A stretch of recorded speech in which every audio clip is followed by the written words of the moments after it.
Hello दोस्तों, welcome back to the unseen India. Video start करने से पहले एक सिंपल सा क्वेश्चन।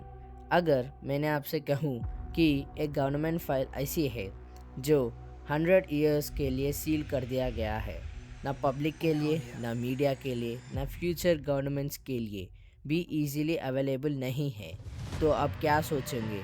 अगर हम इसी फाइल की बात करने वाले हैं, एक ऐसा केस जो ऑफिशियली कभी एक्सप्लेनेशन नहीं किया गया है। इस वीडियो को 10 पार्ट्स में डिवाइड करने वाला हूँ और आपको एक्सप्लेन करने वाला हूँ ये केस के बारे में।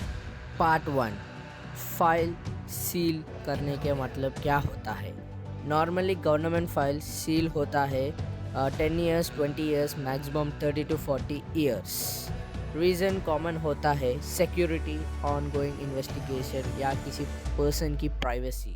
लेकिन आप सोचो, ये है कि 100 इयर्स तक एक फाइल सील हो सकता है क्या?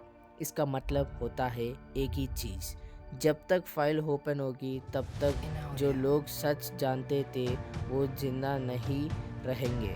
और ये डिसीजंस नॉर्मली पॉलिटिशियंस नहीं लेता है, ये डिसीजन सिस्टम लेता है। पार्ट 2, फाइल का शुरुआत। सब कुछ यहाँ से स्टार्ट हुआ। ये स्टोरी हम ले जाती है 20th सेंचुरी के अर्लीस में। इस टाइम ना इंटरनेट था, ना मोबाइल था, ना इंडिपेंडेंट मीडिया। जो गवर्नमेंट बोलती थी वही ट्रूथ मानते थे। इस पीरियड में एक ऐसा high levelled closed door meetup हुआ। Scientist, military officials, intelligence agencies और मीटिंग का एजेंडा पब्लिक नहीं था, बस एक स्टैम्प था फाइल पर, वो था टॉप सीक्रेट नेशनल इंटरेस्ट। यहाँ से वो फाइल बनी जो बाद में 100 इयर्स तक सील कर दिया गया है। पार्ट 3, ऐसे क्या था उस फाइल के अंदर? ऑफिशियली कुछ नहीं, अनऑफिशियली बहुत कुछ। लीक्स और सप्रेस्ड नोट्स के अकॉर्डिंग फाइल एक इंसिडेंट से रिलेटेड था। एक ऐसा इंसिडेंट जिसे पब्लिक के सामने आने नहीं दिया गया है। कुछ लोग कहते हैं ये एक फेल्ड एक्सपेरिमेंट था, कुछ कहते हैं ये एक डिस्कवरी था, और कुछ मानते हैं ये एक प्लान्ड करप्ट था। लेकिन कॉमन पॉइंट एक ही है, ये डेंजरस था। पार्ट 4, सच किसके लिए डेंजरस था? क्या फॉरेन एनिमीज के लिए? नहीं। पब्लिक के लिए? नहीं। सच कहे तो डेंजरस था अथॉरिटीज़ के लिए। अगर लोगों को पता चला जाता है कि पावर का यूज़ कैसा हुआ था, तो कैसे डिसीजंस लिया जाता है और डिसीजन कैसे ट्रूथ को कंट्रोल किया जाता है। पार्ट 5, वार्निंग साइंस जो सबको चुप करा गया है। इस केस से कनेक्टेड कुछ लोगों ने बोला कि कोशिश करी थी। एक जूनियर ऑफिसर ने सिर्फ एक सेंटेंस लिखा अपनी डायरी में, नेक्स्ट मंथ ट्रांसफ़र हो गया, रिकॉर्ड मिसिंग था और उसका करियर ख़त्म। एक रिसर्चर है, क्वेश्चंस पूछा गया था कि ऑफिशियल रिपोर्ट एक्सीडेंटल डेथ था। आप कोइंसिडेंस मानते हो इसे या पैटर्न? पार्ट 6, फाइल के कुछ लीक्ड लाइंस। ईयर्स के बाद पेजेस लीक हुआ, पूरा नहीं पर ब्लड और रिडक्टेड। एक लाइन पब्लिक कोट करी थी, पब्लिक अवेयरनेस में result in loss of authority. इसका मतलब समझो, ना सेफ्टी की बात, ना पीस की बात, सीधा पावर का डर। पार्ट 7, 100 इयर्स का लॉजिक। अब सवाल ये है 100 इयर्स क्यों?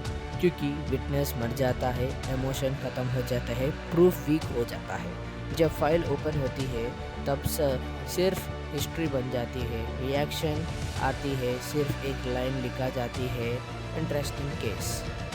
पार्ट 8, आज के टाइम में क्या हो रही है।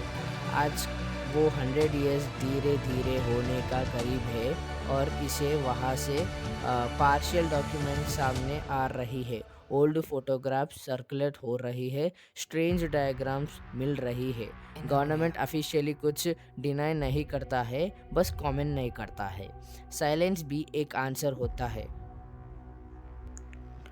पार्ट ने सच पूरा बाहर आएगा क्या? शायद नहीं, क्योंकि जब फाइल ओपन होंगी कुछ पेजेस मिसिंग होंगे, कुछ जला दिए होंगे।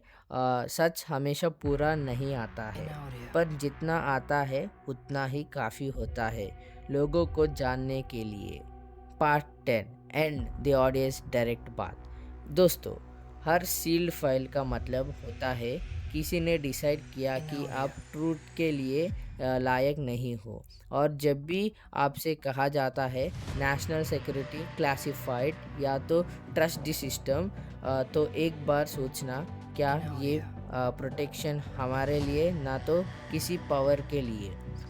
सच को दबाया जा सकता है लेकिन ख़त्म नहीं। हिस्ट्री वही नहीं होती जो बुक्स में लिखा जाती है, हिस्ट्री वो भी होती है जो फाइल्स के अंदर बंद हो जाती है। अगर आपको लगता है कि क्वेश्चन पूछना ज़रूरी है तो सच जानना हर सिटीजन का राइट है। तो इस जर्नी का हिस्सा बनिए, क्योंकि कुछ गवर्नमेंट फाइल्स 100 ईयर सील होती है झूठ होने की वजह से नहीं, बल्कि बहुत ज़्यादा सच होने की वजह से। तो गाइस, आप जो सुने हो ये है 100 ईयर्स का फाइल्स का मिस्ट्री। और ऐसा रेगुलर कंटेंट में लाता रहे तो please like, support and share. Please watch regular.